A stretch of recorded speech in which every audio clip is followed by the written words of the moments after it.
Chaque jour, une vague de journalistes déferle sur Béatrice Zavarro. Du haut de ses 1,50 m, elle affronte la presse, la cour, les très nombreux avocats de la défense. 4 mois d'audience, de fatigue, de solitude aussi.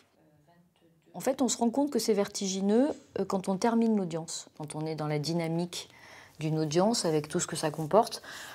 Ça se passe. On ne voit pas les choses, on ne voit pas que on va souffrir plus tard. La souffrance, elle est d'abord physique. Le soir du verdict, son dos déjà fragile craque. Elle est aussi morale. Mais l'avocate a un mot d'ordre, ne pas succomber. Même lorsque les médias du monde entier la surnomment l'avocate du diable. La presse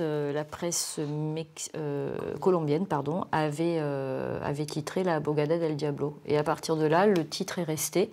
Et ça m'a été, j'ai été affublée de ça, mais c'est pas grave. Je comprends, hein. Je comprends parfaitement qu'on puisse considérer M. Pellico comme un diable, comme un monstre, comme un loup, comme un ogre, enfin, tous les attributs dont on a pu l'affecter. Béatrice Zavarro rencontre Dominique Pellico pour la première fois en mars 2021. L'homme était alors placé en détention provisoire au Baumette. Aujourd'hui, définitivement condamné à 20 ans de prison, il purge sa peine, réfugié dans la lecture et l'écriture. Il est à l'isolement, c'est-à-dire qu'il vit seul. Il est seul en détention, il n'a pas de courrier, il n'a pas de correspondance écrite, il n'a pas de visite. La seule visite qu'il a, c'est la mienne, donc voilà.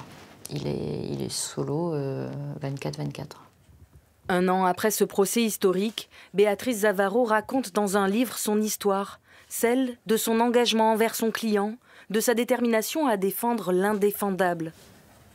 L'affaire des viols de Mazan l'a bousculée, comme elle a bousculé la société.